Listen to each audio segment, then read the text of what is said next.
I'm the tower of power, too sweet to be sour. I'm funky like a monkey. Sky's the limit and space is the place. I was 18. I was competing in the Canadian Nationals junior category, and he was there. Years ago, he was there. Year after year, still there, still competing. He's a warrior, he's a true competitor. He's big. Ron Partlow. This guy right here. That makes a big difference. Ron Partlow. What the hell's going on, Antoine? Anything you want. Any hell you want is going on. You know what? I know Ron's a big Macho Man fan, so I'll let him wear these for the interview. Those are the authentic, real deal Macho Man sunglasses. Let me do it. Oh, yeah. Take it. There you go. That was for Mike, because I know he's a huge fan as well. Yeah, so how do you feel this year?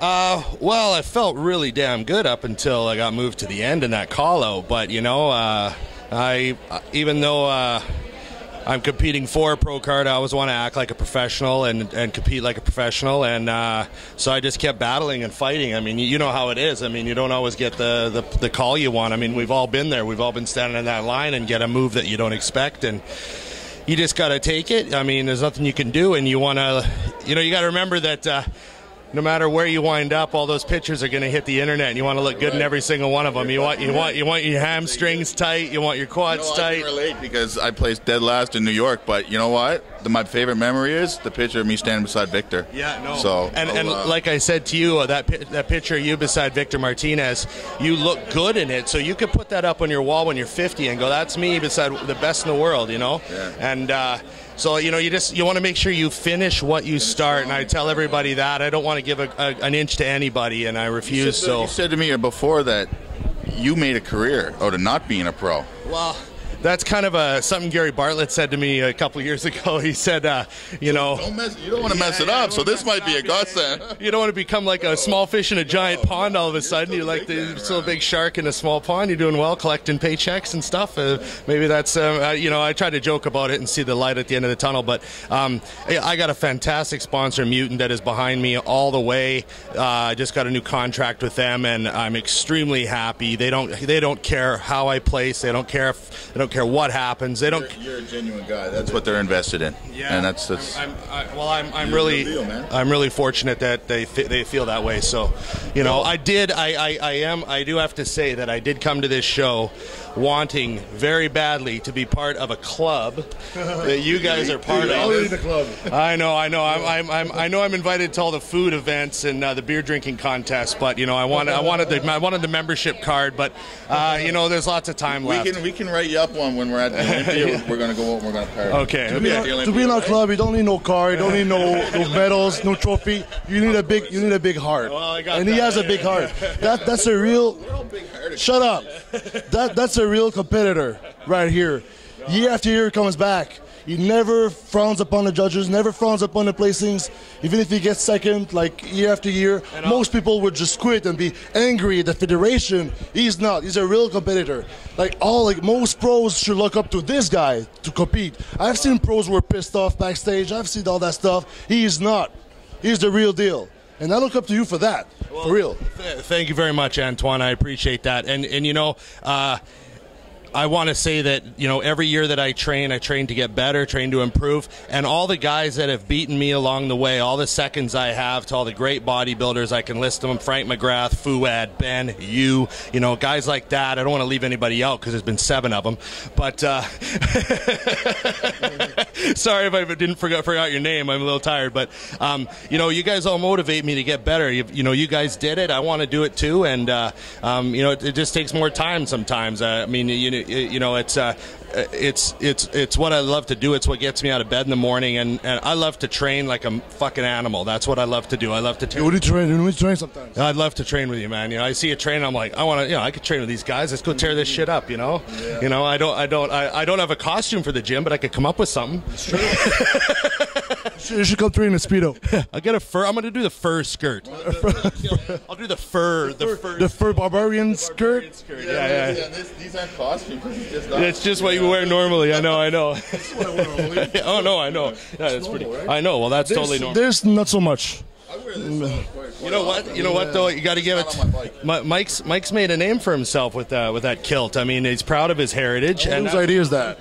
And yeah, maybe someone who knows a little bit about marketing helped him with that. I don't know, but but you know, that's awesome. I think you got to take what you got, turn it into your brand, you know. And you guys have both done that. You got the Crush and Crew shirts, you got the kilt, you got the Behave, Become, Believe, Become. You know Become. I mean, hey, funny story about Ron.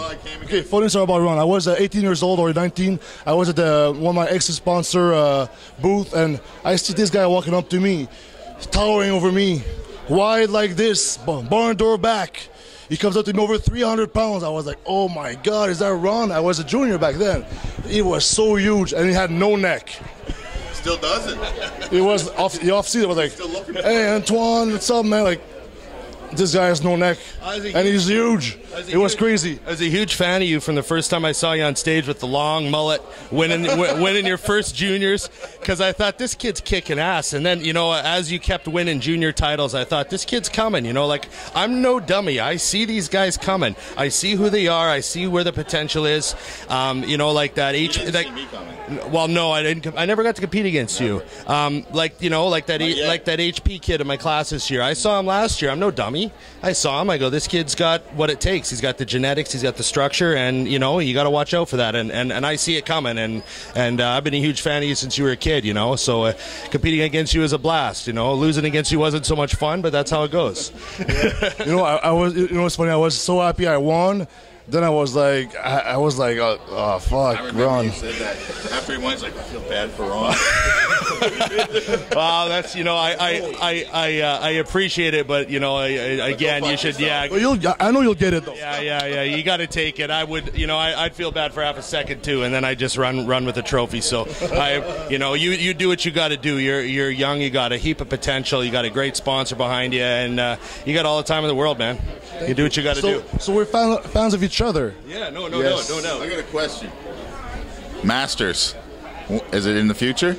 Well, I'm 37, so... No, he's going to get it before that. Yeah. What are we talking about? He's going to get it before that. I mean, would you go the cheaper like Larry Vaillant did? You know, he couldn't do it as a senior. Sorry, Larry. Look. Larry's there.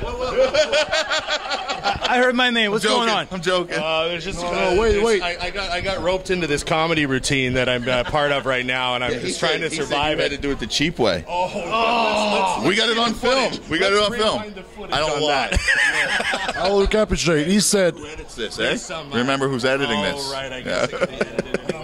Oh, okay. You're gonna fuck me over. You fucking beat me last year. The year before that. No, I mean, another example of a fantastic guy that earned a pro card the long, hard way. I mean, banging away. Making up all the shit you just No, said yeah, about me, eh? Yeah. When they're done editing this will be Mike's part. But no, I mean, you know, I half of me wants a pro card because that's what I always dreamed of as a kid, you know, and you want to win the show. And when I was 15, I came to watch my very first bodybuilding show, which was a 1991 Canadian Nationals in Edmonton. I was 4 years old. I know, I was 15, and I saw the show, and I said, I want to win this show one day. And, you know, it's crazy that I've been here, and, you know, I have won my class here, I have a national title, and it's crazy that I'm still competing here, but, you know, I love it, and I want to be part of the club. You know, I want to get into this club that you guys got going on here. And like seeing you at the Nationals so much, you're like part of the whole. Well, you know, one of the officials said to me the other day, just jokingly, like she meant it in a nice way. She's like, "We don't ever want to see you leave," and I was like, "Sometimes it feels that." A judge said that.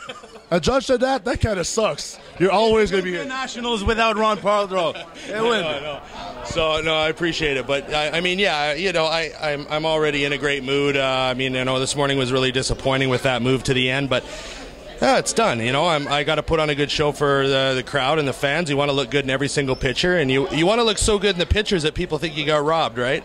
So I'm gonna go out and bang these shots off and hit my routine and wave at the crowd and smile like a motherfucker. And What was the song you chose? I'm posing to Tool. Yeah. Because that just makes sense to me. Yeah, it's like one of your favorite bands, right? Your favorite bands. One of my favorite bands ever. Very technical. It's a very emotional music to me, so I pick it often. I post to a lot of Tool, yeah. Awesome. Yeah, you bet, man. You got to post to something that hits you, you know, makes you want to do it. Awesome. So, thank you, Ron. You bet, Antoine. See you on stage. Break everything. Yeah, you better break it, smash it all. Yeah, all right. Out.